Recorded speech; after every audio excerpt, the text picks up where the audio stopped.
Clasificación A. Apto para todo público. Educa TV. Educación por televisión. Educación de calidad. Muy buenas, qué gusto estar otra vez en contacto a través de la señal de Telesucesos, Canal 29 UHF, a través de su espacio Educa TV. Soy Nivaldo Machín de la Noval y como siempre es un gusto compartir los temas de interés mutuo, temas de conocimientos que nos permiten repensar la realidad en la que vivimos. Y Teresa Aullari, nuestra amiga, nos escribió a través del correo electrónico y nos preguntaba si hay algo en común en la obra de Mario Vargas Llosa. Abordamos la obra del Premio Nobel de Literatura peruano Mario Vargas Llosa, Nobel de Literatura del año 2010, y ella nos preguntaba si en sus primeras obras, en La ciudad y los perros y en Los cachorros y Los jefes, que son las obras iniciales de Mario Vargas Llosa, hay algún interés en nombrarle como perros, cachorros, si tiene alguna lógica en la manera en que el peruano intitula sus obras. Bueno, lógicamente sí hay una intención. En el caso de La ciudad y los perros era precisamente como se llamaban entre sí los estudiantes del Colegio Militar Leoncio Prado de Lima. Y entre ellos, además, se abordaban esta idea del servilismo, ¿no? Del perro como símbolo de lo servil. Y en Los cachorros tiene que ver precisamente con el crecimiento, con la formación de estos personajes, de cómo van siendo condicionados por la sociedad y son adiestrados por la sociedad para tener ciertos comportamientos en el caso específico de Los cachorros de Pichula Cuéllar. En el fondo hay un denominador común de la obra de Mario Vargas Llosa. Mario Vargas Llosa es un liberal declarado y confeso, y por tanto en sus obras siempre va a defender el libre albedrío, la libertad, ese ejercicio de la libertad individual, ese ejercicio de la capacidad de seleccionar. Lógicamente lo contrapone a los ambientes castrenses, a los ambientes militares. Usted sabe, yo sé, que los militares no deliberan, los militares no hacen caso de esa idea de la democracia, de opinar, de votar, no, son órdenes. Sí, se reciben órdenes y las órdenes simplemente se cumplen. Y esa es la lógica con la cual funciona un cuerpo ordenado como es el ejército. En el ejército no hay la posibilidad de ser beligerante, ser deliberante, decir, no, yo no estoy de acuerdo. A mí me parecería, eso lógicamente no tiene ningún sentido, y esto es lo que Mario Vargas Llosa contrapone. Entonces, cuando utiliza personajes militares en estas primeras obras, también después vuelve a utilizar a personajes en Lituma en los Andes, militares, Lituma en los Andes o Pantaleón y las visitadoras, vemos este individuo que no sabe funcionar y que no puede funcionar fuera de una sociedad totalitaria, fuera de una sociedad que le ordena, le obliga a realizar todo lo que el personaje debe hacer. Entonces hay individuos, como es el caso del capitán Pantaleón Pantoja en Pantaleón y las visitadoras, que no saben hacer nada más que obedecer.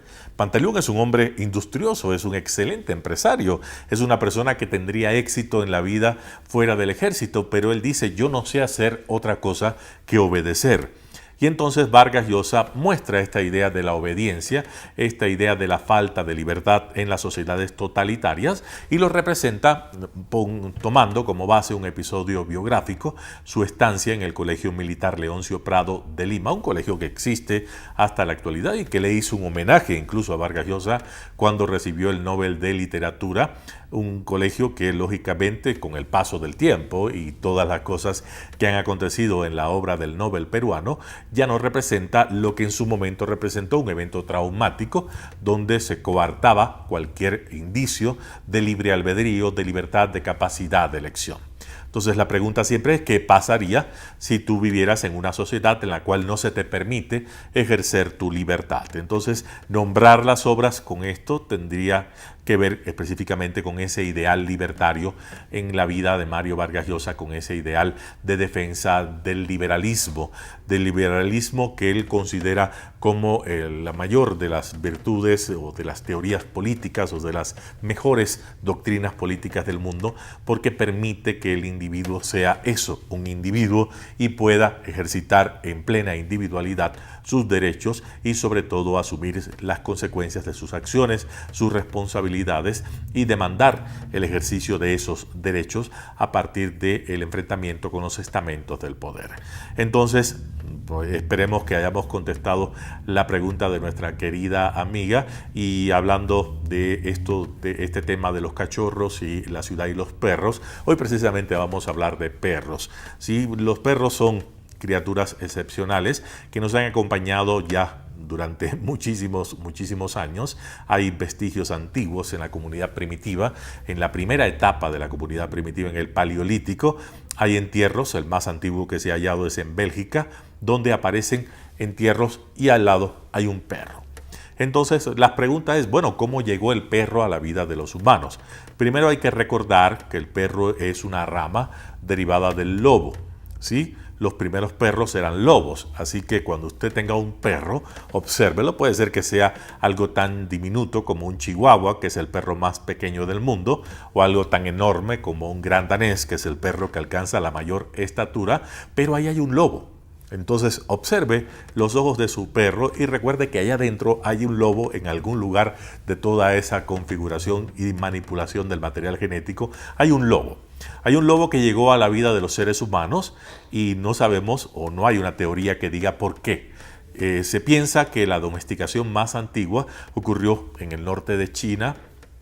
Y bueno, hay una parte de China, la parte más extrema, del extremo oriente de China, todavía los perros se consumen como alimento. Entonces podría ser que inicialmente los perros comenzaran este acercamiento como lobos a las tribus, a los sitios donde habitaban los hombres, porque era mucho más fácil alimentarse, recibir el calor, recibir la protección, que si fueran perros salvajes o si fueran estos animales que en la naturaleza tendrían que competir por la comida. Entonces, como es un proceso de adaptación, tampoco hay una teoría exacta de por qué sucedió. Se piensa que era que los perros o los lobos llegaban a las aldeas donde vivían los hombres a tener a sus cachorros, y una vez que estaban allí se quedaban y tenían a sus crías, y después las crías, ya acostumbradas al entorno de los seres humanos, continuaban. Y así fue ocurriendo el proceso. No se sabe si hubo una primera domesticación o hubo sucesivas domesticaciones. Lo lógico es que las domesticaciones ocurrieran simultáneamente en muchísimos sitios sin que tuviesen una conexión, porque no serían estos perros chinos los que irían a parar a Bélgica en este entierro del Paleolítico del cual les estaba hablando al inicio de la intervención. Entonces los perros comenzaron a quedarse en el espacio de los humanos y comenzó un proceso de transformación, porque la ley de la selección natural así lo establece. Los animales se adaptan, las criaturas, las entidades vivas, se adaptan al entorno en el que viven. ¿Qué sucedió? Bueno, los cerebros de los perros comenzaron a hacerse más pequeños que sus congéneres, los lobos salvajes. Entonces, si comparamos la cabeza de un perro con la cabeza de un lobo, el cerebro del perro es más pequeño, necesita menos energía, porque tenía también menos comida. La comida que ellos alcanzaban eran los despojos, y los perros comenzaron también a realizar transformaciones. Por ejemplo, se piensa que las orejas caídas de los perros actuales tiene que ver con que perdieron parte de la fuerza de los músculos de la mandíbula. Los perros primitivos, si observamos lo que se llaman perros primitivos, que son los más cercanos a estos parientes de los lobos, podemos ver un pastor alemán, un samoyedo, un husky, son perros primitivos. Estos perros, las orejas todavía siguen siendo erguidas. Es la oreja muy cercana a la del lobo, y además el lomo es blanco. Cuando su perro tiene el lomo blanco, es un vestigio de la época en que era un lobo. ¿Por qué?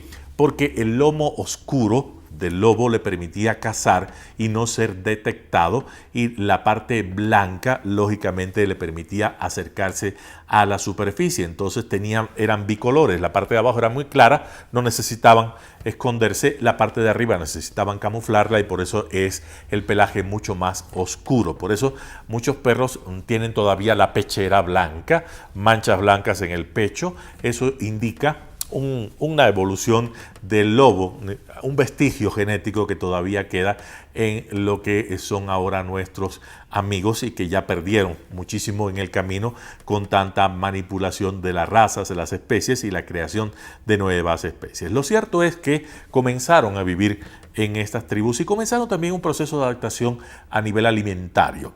Empezaron recuerde que el perro es un carnívoro. ¿Sí? El perro es un carnívoro, se alimenta de carne, de proteína. Entonces, cuando la gente le ofrece pan al perro o le ofrece harinas al perro, está haciendo uso de una modificación genética que el perro ha tenido que hacer, digerir los almidones. Los perros habitualmente no estaban diseñados para digerir almidones porque eran carnívoros. ¿De dónde iban a sacar una papa, un pan o algún elemento que tuviese harinas? Entonces, lógicamente, cuando usted alimente a un perro, piense siempre que es un carnívoro. Por tanto, la dieta del perro no debe tener excesiva cantidad de almidones, no mucho pan, no galletas, no harinas, porque esto realmente no alimenta al perro, porque él hace un esfuerzo por metabolizarlo, pero en pequeñas cantidades. En grandes cantidades simplemente le daña el pelaje, le daña la piel y le provoca problemas. Lo cierto es que este animal, que inicialmente comenzó a ser un animal de compañía, después se observó que tenía ciertas destrezas. Entonces, los órganos de los perros no están organizados como los nuestros.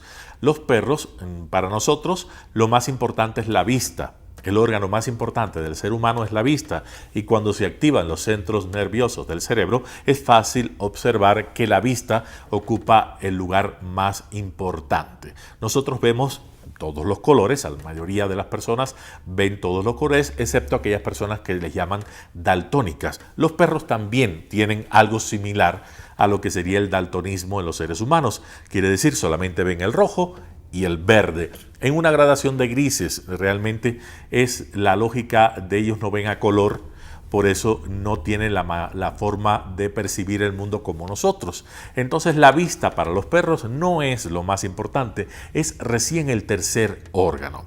El órgano más importante para los perros es el olfato. El olfato nos superan muchísimas veces. El perro que tiene el mejor olfato es el pastor alemán y los sabuesos, la familia de los sabuesos, donde incluyen incluso a los cockers. Los cockers tienen excelente olfato. Entonces los pastores alemanes, ¿por qué? Porque tienen la nariz, tiene gran cantidad de células y entonces cada una de estas células se activan. Por eso la nariz del perro es saludable y es mejor para él cuando está húmeda, porque eso le permite oler mucho mejor. Entonces la salud del perro es fácil ver. Cuando un perro es saludable, suele tener la nariz muy húmeda, y si está reseca o cuarteada, quiere decir que el perro no está en perfecto estado de salud en ese momento. Entonces, el olfato. El olfato hacía que el perro pudiese localizar con gran facilidad las presas. Además, el oído.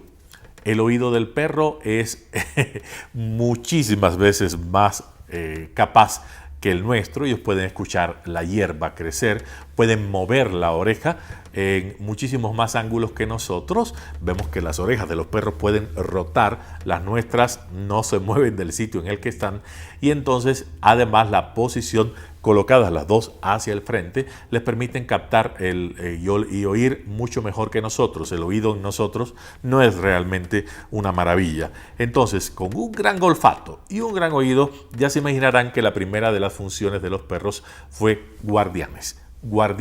Ayudar a cuidar y avisar la presencia de enemigos. Los perros ladraban, avisaban, como suelen hacer. Entonces, cuando la gente ve que los perros ladran, el perro ladra porque mantiene esa función de vigilancia. Si vas por la calle, a mí me suele suceder cuando paseo mis perros y se acerca a alguien, estamos en un sitio solitario y alguien viene, mis perros inmediatamente le ladran porque me están avisando, hay un ajeno, hay alguien que se acerca, puede ser peligroso para ti, ellos me están cuidando. Entonces la gente a veces se molesta porque dice, el perro me ladra, ¿qué tengo yo que me está ladrando? Bueno, no es con usted, señor o señora, es simplemente está cumpliendo esa misión que le viene desde hace muchísimos años, que es vigilar. El perro es un buen vigilante y te avisará siempre de quién está cerca y si hay algún peligro para ti. Incluso a veces suelen ser testarudos. Los perros llevan la contraria porque saben que vas a tomar una pésima decisión o que que no estás encaminado por el sendero correcto y el perro te intenta no hacerlo. Entonces cuando se muestran tosudos, cuando se muestran realmente necios, es que se están avisando, hay algo ahí que no está bien. Entonces hazle caso y observa qué es lo que te quieren decir, porque es algo importante a tomar en cuenta. Después tenemos, en tercer lugar te decía, está la vista de los perros no es ninguna maravilla, tienen la capacidad sí de ver, sobre todo en el atardecer es el momento, o la madrugada, es el momento en que los perros ven más, porque la luz excesiva les molesta, los perros necesitan un poquito más de penumbra, y lo que ven mejor son las cosas en movimiento. No algo que esté estático, sino algo que se mueva. Las cosas que se mueven son muy fáciles de detectar para ellos y sobre todo para los perros que tienen el hocico largo.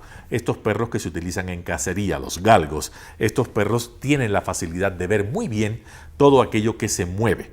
No los objetos que están estáticos, ahí hay un problemita y entonces hay que ver. También tienes que tomar en cuenta que los perros, parecidos a sus parientes los coyotes, sudan por la planta de las patitas, ¿sí? Donde están las almohaditas, estas almohadillas, por ahí es por donde sudan los perros. Entonces es un sitio muy sensible y a los perros no les gusta que les acaricien este lugar. No es un sitio placentero para ellos. Es como si a ti te hicieran cosquillas en la planta de los pies. Exactamente lo mismo. Entonces cuando intentas tocarle la planta de donde están las almohadillas, vas a ver que inmediatamente la primera reacción casi siempre es retirar la pata, porque no es un sitio placentero. Los sitios placenteros para los perros, para tocar el perro si es que lo quiere, desde siempre se ha visto que es la zona de los flancos, toda esta parte de atrás del cuello, el lomo, ¿sí? Hasta la punta de la cola, hasta cerca de la cola, no la cola, hasta cerca de la cola, la parte del flanco, de los flancos traseros, ahí es una zona placentera. Y los perros desde entonces han acompañado a los hombres, primero avisando y después se incorporaron a las labores de pastoreo. Eran perros de trabajo, por eso eran perros grandes, perros fuertes. Estos perros grandes y fuertes son los que menos viven. Hay que tener en cuenta que el tamaño del perro incide en su experiencia o en su expectativa de vida. Un perro grande, una raza grande de perro, vivirá la mitad de lo que vive un perro pequeño. Entonces, un perro pequeño, bien cuidado, puede llegar hasta los 20 años. El perro más antiguo del mundo, del que se tiene noticia y está registrado en el libro Guinness de Récord, vivió 29 años. Es el perro más anciano que se conoce. Los perros pequeños, las razas pequeñas, viven aproximadamente 20 años bien cuidados. No tan bien cuidados pueden llegar hasta 15, 16 años. Por tanto, un perro grande vivirá de 10 a 12 años, más o menos, es el tiempo de vida de un perro grande. Ya desde los 7 años, 6, 7 años, los perros empiezan el proceso de envejecimiento. Si usted tiene un perro que llega a los 6, 7 años, ya empieza a envejecer, empieza el proceso de deterioro que se va a mostrar lógicamente en las distintas dolencias, que en algunos casos suelen ser muy parecidas a las dolencias de los seres humanos. Los problemas de huesos, los problemas de articulaciones, problemas de piel, la vista y también diabetes, obesidad, hipotiroidismo, problemas que también afectan a los seres humanos, por eso los tratamientos también están al alcance porque se conocen de estas enfermedades. Entonces los perros han venido desde hace muchísimo tiempo, desde la época del Paleolítico, acompañando a los seres humanos, y hay perros incluso que se utilizaban, por ejemplo, en todas las latitudes del mundo. En la cultura mochica de Perú, en el entierro del señor de Zipán, hay un perro. Entonces los peruanos utilizaban perros, eran perros que no ladraban, eran perros mudos, los perros que vivían en América no ladraban, después los perros que venían de Europa sí lo hacían, pero los perros americanos que se conocían en la época de la llegada de los españoles no ladraban. Y esta era una característica que se recoge en los libros que dan cuenta, en las crónicas que se escribieron en ese entonces, de la naturaleza de los perros. Lo cierto es que cuando vemos las ciudades llenas de animalitos que deambulan por las calles, animalitos abandonados, animalitos que se comercializan, aproximadamente de cada 10 perros que nacen, 7 no van a tener una casa. 7 van a quedar abandonados. El 70% de los perros morirá o estará en abandono, y lógicamente los perros que están en abandono no viven mucho tiempo por las condiciones extremas de accidentes, mala alimentación, enfermedades a los cuales tienen que enfrentarse. Entonces la gente dice, bueno, ¿y cómo solucionamos el problema? El problema, recordemos cómo empezamos. Empezamos con ese compromiso que hicimos con los perros hace ya casi 40.000 millones de años, donde los perros dijeron, ¿podemos vivir con ustedes? Y les dijimos, sí. Hicimos un trato, hicimos un pacto, que los íbamos a cuidar, que los íbamos a proteger. Entonces, usted debe hacer parte de ese trato. Donde quiera que haya un perrito, donde quiera que haya un problema con un perrito, usted puede ser parte de la solución. Entonces, no diga, pobrecito, o que alguien me ayude. Usted hágalo, usted aporte, usted sea parte de ese problema. Y uno de los problemas esenciales es no reproducir a los perros, porque la población en este momento en el mundo, hay más de 400 millones de perros en el mundo. Entonces es una población grande, y en los países como el nuestro, países del tercer mundo, donde no hay muchas medidas de protección, realmente vienen a sufrir, vienen a pasar trabajo y generan un problema también de salud pública. Entonces, recordemos ese momento de la comunidad primitiva donde le dijimos, sí, acércate al fuego, sí, te vamos a dar de comer. Los primeros seres humanos hicieron eso, y entonces toda la especie humana se siente comprometida, porque ellos eran lobos, no eran perros, eran lobos, y nosotros los hicimos perros. Entonces, rindamos culto, hagamos cumplir ese trato que teníamos con nuestros amigos, con nuestros aliados, que realmente son criaturas excepcionales, como lo dije al principio del programa. Muchísimas gracias, ha sido un gusto estar aquí en Educa TV, compartir este tema y sobre todo conversar de algo que nos apasiona. Nos volveremos a encontrar, por supuesto, a través de la señal de Telesucesos, Canal 29 UHF. Será hasta entonces. Educa TV. Educación por televisión. Educación de calidad.